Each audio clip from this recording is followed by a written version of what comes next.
Eu tenho certeza de que hoje, dia 9 de março de 2020, segunda-feira, vai entrar para a história econômica mundial como um dia em que as bolsas derreteram e, pelo menos aqui no Brasil, o dólar se valorizou muito, chegando perto dos R$ 5 a cotação. Eu li muito nos últimos dias a respeito do que está acontecendo na economia mundial e na economia brasileira. Estudei muito esse assunto aí e fiquei muito perplexo hoje, nessa segunda-feira, quando ouvi comentários em emissoras de rádio, vi na televisão, li nos jornais, muita gente que eu considerava até inteligente, atribuindo os males da economia brasileira ao governo Bolsonaro. É inacreditável como pessoas irresponsáveis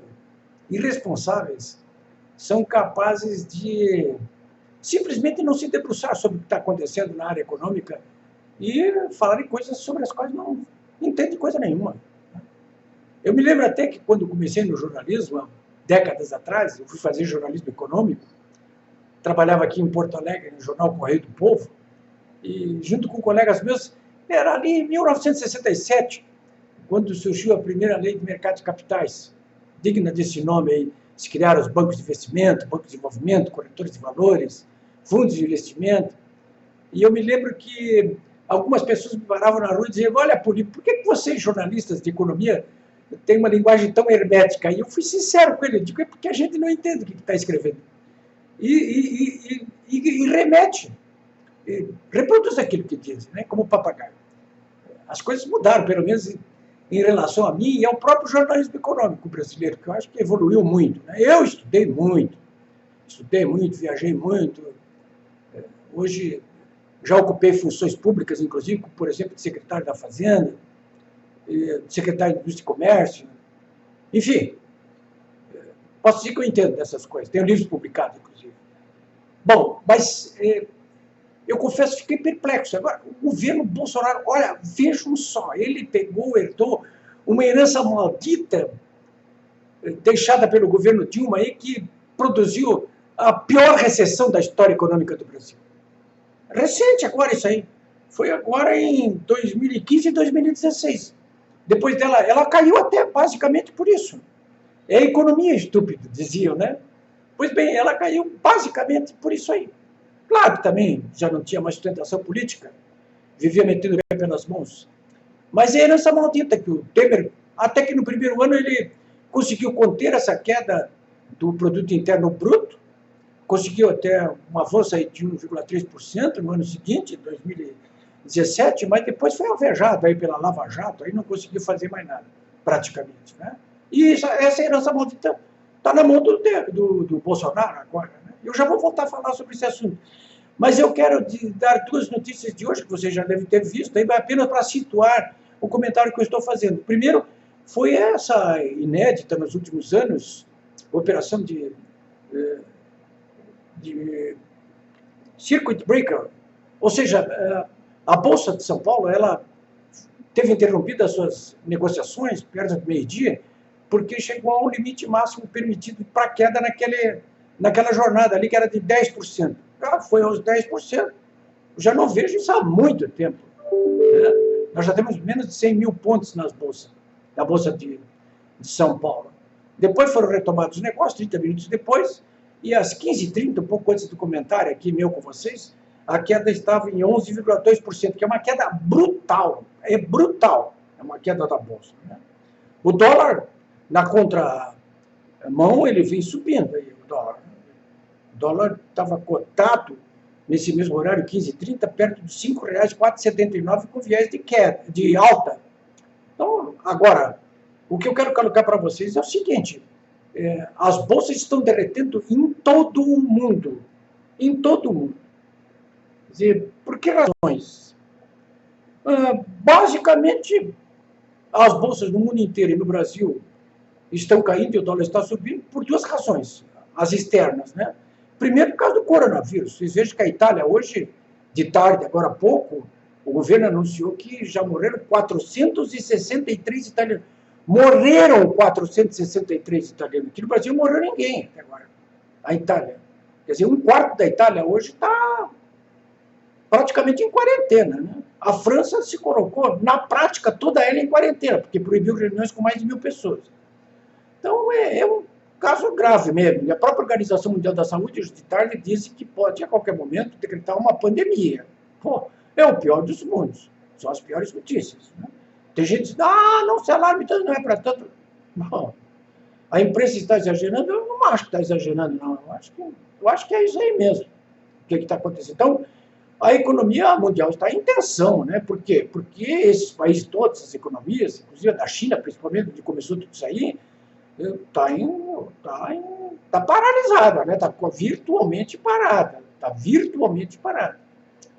Ou seja, está havendo uma desaceleração dos negócios. A produção está menor, porque o consumo está menor, e com isso circula menos riqueza, e é óbvio que isso atinge as bolsas, que são a ponta que mostra de como é que está a situação econômica. Né? Então, primeiro, por causa do coronavírus. O segundo, o problema é o petróleo. Né? Eu, no meu blog, www.polibiobraga.com.br, eu estou acompanhando tudo ali online, desde as 7 da manhã. A cada minuto, né? Estou informando tudo.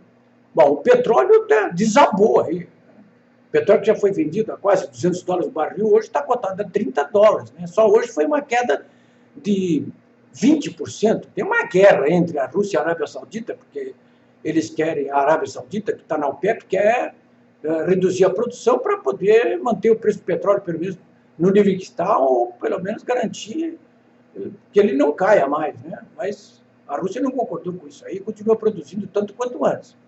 Então, nós temos dois fatores externos aí, poderosíssimos, influenciando o desempenho da Bolsa e do dólar, que são o coronavírus e o petróleo. Né? É muita desgraça num momento só.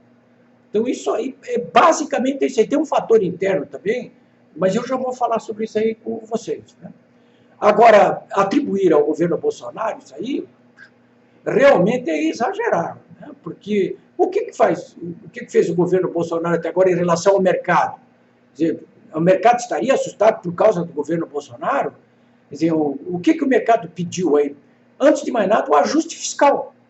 Quer dizer, o problema todo da Dilma durante o seu mandato foi a questão do desajuste fiscal. Né? Vocês estão lembrados aí da questão das pedaladas fiscais. Né? Eu já vou voltar também a falar sobre isso aí. Mas, primeiro, o ajuste fiscal. O governo do Bolsonaro ele vem trabalhando ferozmente para ajustar as contas públicas. Vocês veem isso aí. E só não fez mais ainda porque esse Congresso que nós temos aí, o Supremo Tribunal Federal, a todo momento estão criando os obstáculos. Não é por menos que a população é chamada pelo próprio Bolsonaro no domingo que vem a apoiá-lo. E, claro, até por isso, confrontar o Congresso Nacional. Até por isso. Né? Mas, de qualquer maneira, o governo vem trabalhando intensamente aí em torno do ajuste fiscal. Veio a reforma trabalhista aí no final do governo Temer, que o mercado pediu, conseguiu. Nesse governo já, em menos de um ano, em um ano apenas, veio a reforma da Previdência. As privatizações estão caminhando, a gestão está muito mais moderna, não tem nem governo de coalizão, as pessoas que estão nos ministérios são praticamente todas escolhidas por mérito. Nós não tivemos nenhum caso de corrupção em um ano de governo, e os ajustes fiscais estão, portanto, o que eu quero dizer, ao fim e ao cabo, é o seguinte: os fundamentos da economia brasileira, eles são sólidos. Estão sendo atacados aqui por essas duas, no fronte externo, pelo coronavírus e pelo petróleo, e no fronte interno, e aí sim eu quero chegar a esse assunto com vocês aqui, por um fronte interno, por quê? Porque nós temos tensões políticas importantes que não foram resolvidas e não vão ser resolvidas tão rapidamente. Essas tensões políticas decorrem exatamente pela formação do governo de coalizão e pelos compromissos modernos desse novo governo que assumiu aquelas consignas que vêm sendo defendidas em praça pública desde 2015, que são basicamente acabar com a corrupção, fazer uma gestão moderna na pública e, acima de tudo, impedir que os cofres públicos sejam dilapidados por um patrimonialismo exagerado que sempre foi usado pelos donos do poder, sobretudo por empresários, esses que são os fornecedores do governo. Então, vem sendo alvejado por tudo isso. É um eixo do mal trabalhando todos os dias, capitaneados por uma mídia vendida aí, que é a Rede Globo, a RBS, a Folha de São Paulo. É isso que está vendo, então. Eu quero, por último, aqui recomendar, para quem acha que tudo isso que eu disse não tem razão de ser, a leitura desses livros aqui para compreender o que aconteceu nos últimos anos aqui e a herança maldita que foi deixada para o governo Bolsonaro. Olha aqui, ó, o principal protagonista de toda essa crise, por trás de tudo aí, que nem se fala, esse aqui, a Petrobras. Aqui está o livro da Roberta Patuão, Uma História de Orgulho e Vergonha. Vale a pena ler, são quase 500 páginas. É sensacional. E os problemas causados pelo governo Dilma aqui. Vamos começar pelas pedaladas fiscais. Esse livro aqui explica tudo o que são as pedaladas fiscais.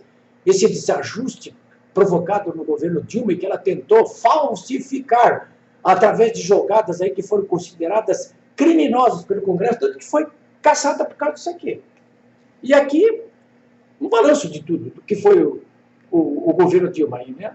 Os bastidores da crise econômica que mergulhou o Brasil na pior recessão da sua história. Anatomia de um desastre.